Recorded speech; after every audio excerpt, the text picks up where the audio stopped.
Uy, may isang ibon tayo mga kalapatids. Ayan. Yun oh. Sino to? Uy. Sino yun? Diretso landing board.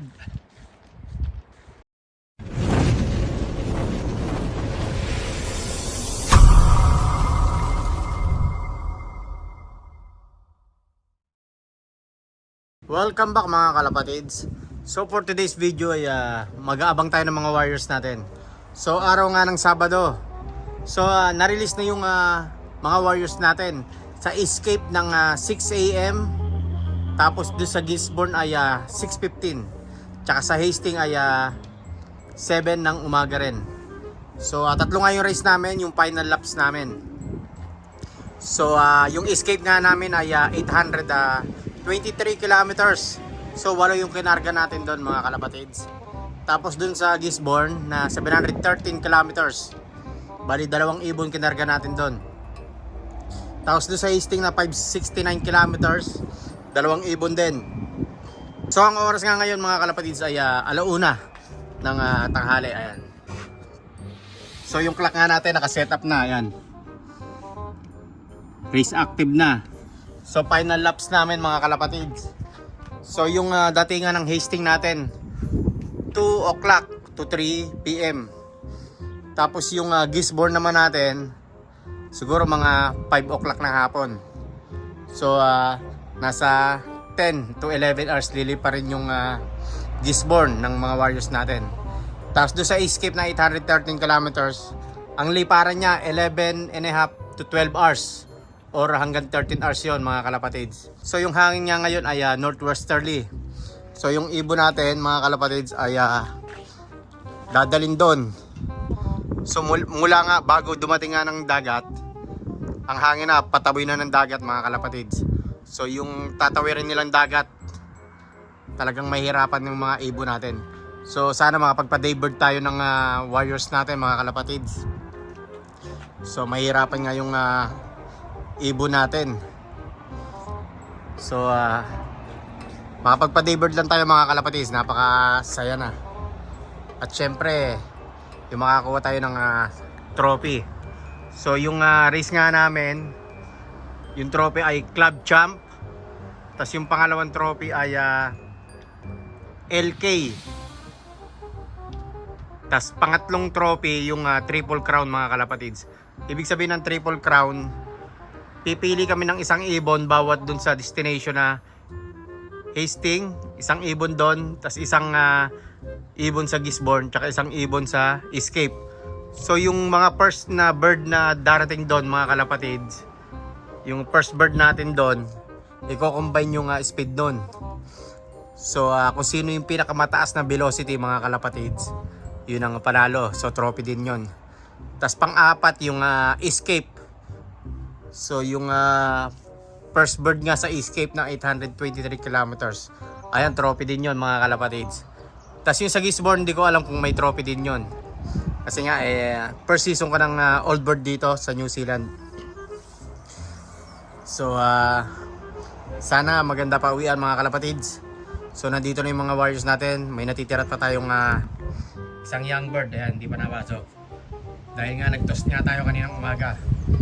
Bali nag-toss tayo ng 5 kilometers lang. So late na nga yung training ko. Ang dami ko pang tuturo ang mga young bird. Yung iba naka-viewing pa rin. So mamaya na lang mga kalapatids. A few hours later. Welcome back mga kalapatids. So kauwi lang natin. So galing tayo sa baby shower mga kalapatids. So ang oras nga ngayon ay 4:40. Ayan. So may nag-clock sa atin sa Hastings mga kalapatids, si Abo. Bali 3:26. Galing sa 569 kilometers. Ayan si Abo. So nakataya yan sa triple crown natin. So yung tandem nga niyan ay si 1101 tsaka si Wakwak. Yung sa escape na 800 plus kilometers. So yung Gisborne natin mga kalapatids, wala pa. Yung dalawang ibon natin, si Bansot, si 1871, tsaka si 1101. Tapos yung dalawang flyers dito, may may dumating na sa kanila galing Gisborne sa 700 plus kilometers. Dumating ng 4:10 at 4:30. Ayan, yung oras nga ay 4:40. So napakahirap nga ng race ngayon dahil nga dun sa bago pa lang tumawid ng dagat ay tinaboy na sila ng hangin. Tapos cloudy pa mga kalapatids. Ayan, napakalakas ng hangin. So mahihirapan yung mga warriors natin.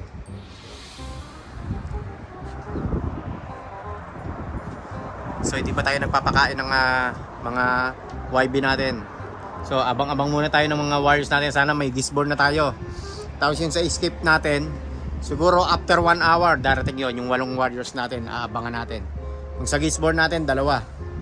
So sana dumating si 1101. Ayan si Abo, yung first clacker natin ng Hastings. Ayan. Bali galing sa 569 kilometers yan. So wala si 1171. Yung isang sinakay pa natin sa Hastings.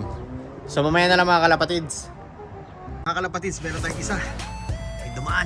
Ako, pagod na pagod. Ito. Ay, sa Bansot. Ito galing Gisborne. Sumabro pa. Ako, bukas na eh. Galing Gisborne.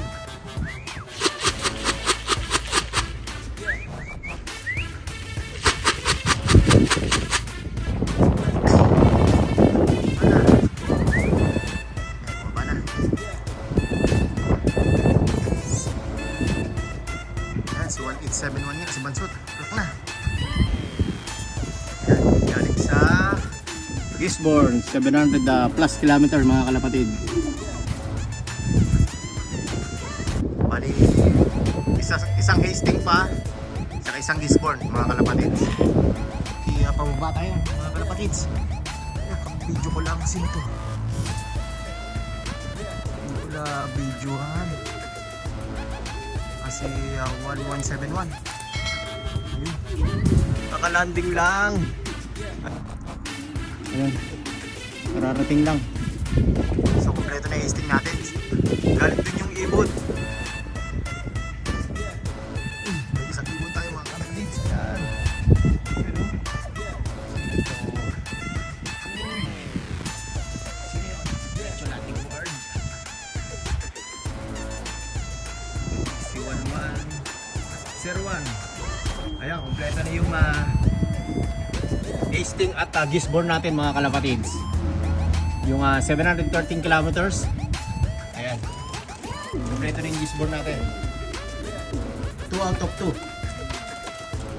Yun o, namarako pa yung 1171 natin. So kompleto na yung 4 natin. So skip na lang yung 823 kilometers. A few moments later. So update tayo mga kalapatids. So 6:30 na ng hapon.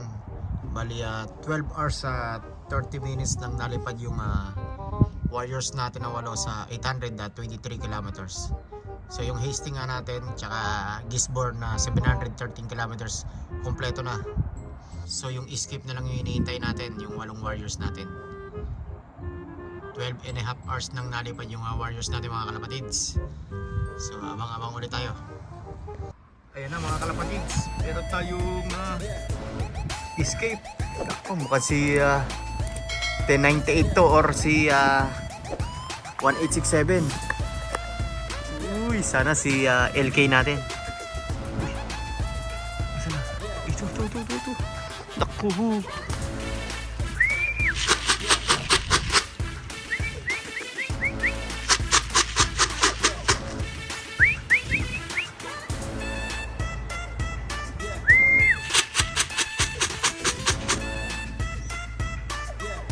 Si LK 1098 nga, lupit, first clacker.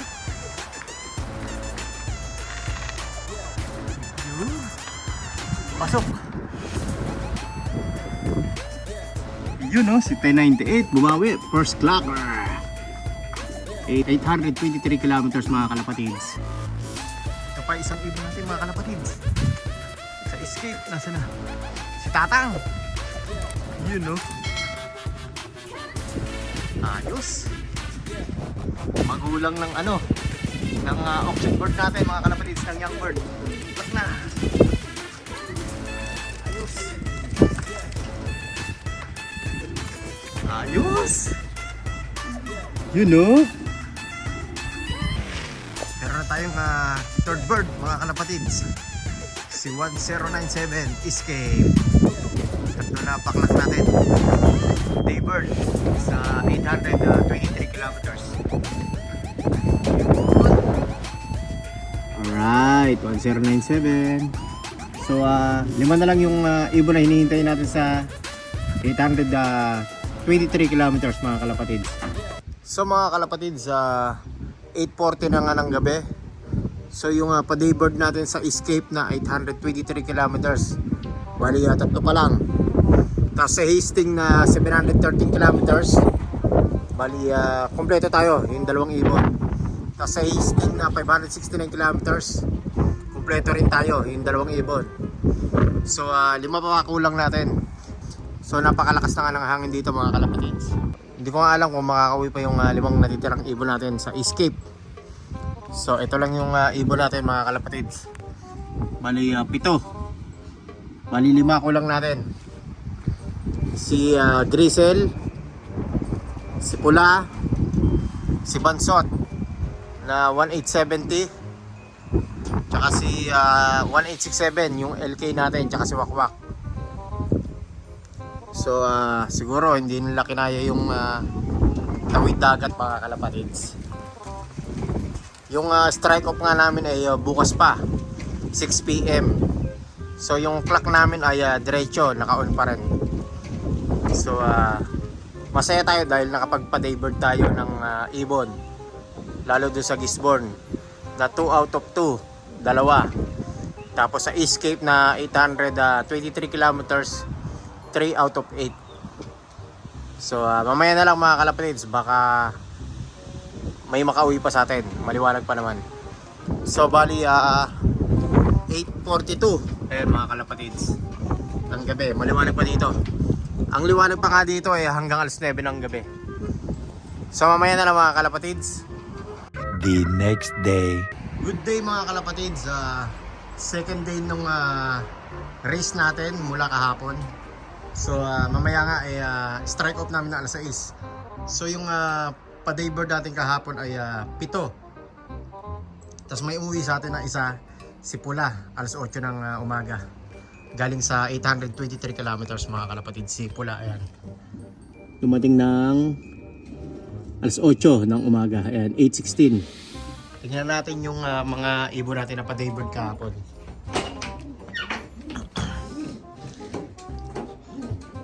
So yung first bird natin ng Hastings, si Abo, dun sa 569 kilometers. Ito. Bali, yan yung first bird natin. Tapos yung second bird natin sa Gisborne na 713 kilometers. Ito si Bansot. Daybird natin kahapon. Tapos second clacker natin ng Gisborne ulit. Ito si 1101 mga kalapatids. Bali Gisborne din yan ng 713 kilometers daybird. Tapos yung fourth clacker natin ng 569 kilometers. Ito si 1171. Tapos yung first bird natin ng Escape, yung 823 kilometers daybird. Ito si 1098. Yan yung first clacker natin daybird. Tapos yung second clacker naman natin, yung pares niya, si Tatang. Ito. Bali, Escape din niya ng 823 kilometers daybird. Tapos yung third clacker natin ng Escape, ito. Bali, daybird, si 1097. Tapos yung fourth clacker natin, second day na umuwi, ito si Pula. Bali, full siblings yan si Pula. Ayan, pagod na pagod. Stress pa. Nagputik ang paa. So, marami tayong pauwi. Bali, 8 yung natirang old bird natin. So, mamaya yung strike off namin, alas 6 ng gabi. So, punta tayo mamaya doon. So, last race nga namin kahapon. Yung last lap. So, yung hindi nakauwi sa atin, si 1867, si Grisel, si Wakwak, si Bansot, yun ang hindi nakauwi sa atin, 4 na ibon mga kalapatids. Ito yung first clocker natin ng 823 kilometers. Ayan, si 1098. Yan din yung first clocker natin nung Young Bird sa Invercargill ng 495 kilometers ata.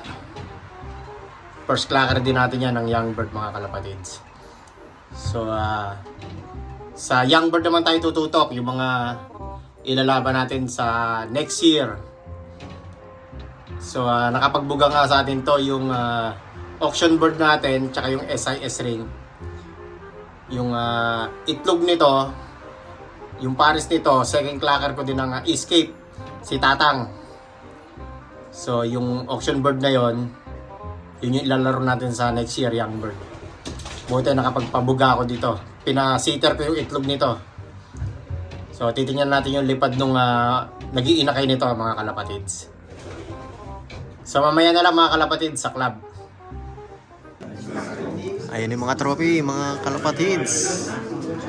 So ito na yung so ito na yung result. Listing natin ay 1,021.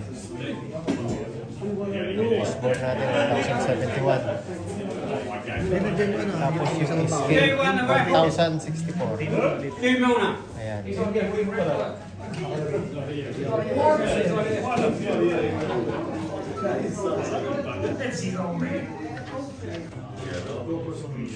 Oh shit! Yeah, I'll will drop it from your machine. Now, this is what you want me to do.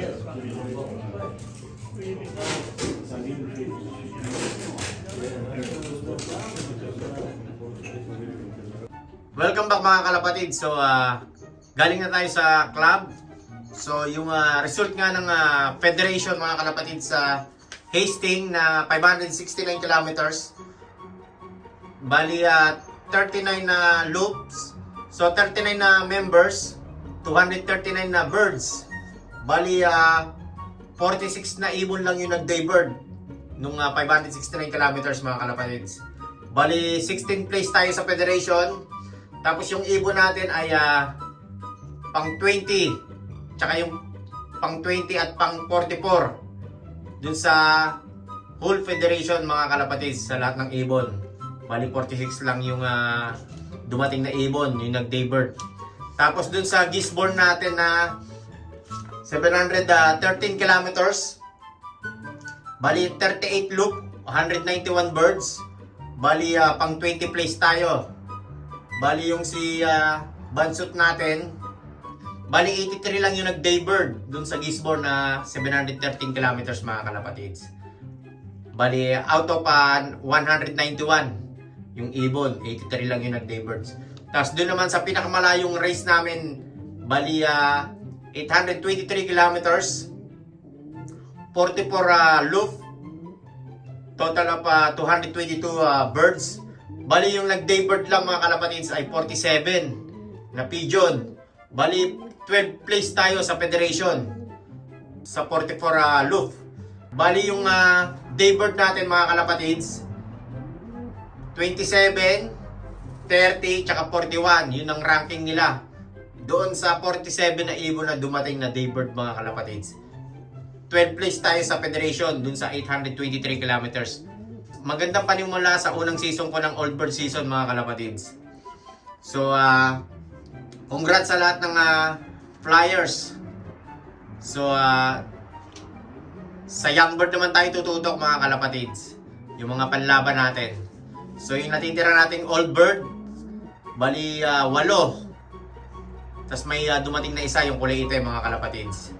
So sa young bird ulit tayo. So see you on next vlog mga kalapatids. God bless, happy flying sa inyong lahat.